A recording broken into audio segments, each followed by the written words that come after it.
Trump's tariffs do not help America. They are completely misguided. Trump believes that by levying these tariffs, he can get better trade deals and bring jobs back to America. Well, that's not happening. First of all, the jobs that were lost in the 1980s. We dismantled our entire industrial manufacturing capacity and our supply chain, and all of that went overseas to seek lower cost labor. To try to bring it back now is impossible.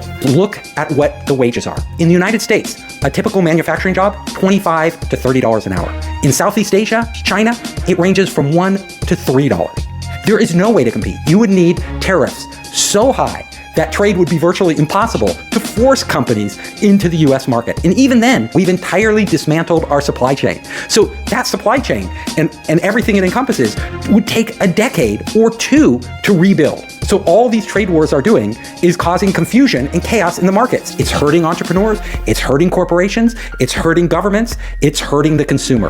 In fact, the US consumer will end up bearing the brunt of these trade wars because we can't manufacture these goods. So we would still have to import these goods and import the parts, and the manufacturers have to make a profit. So US consumers will be the ones who are taxed. This is why I am totally opposed to Trump's tariffs.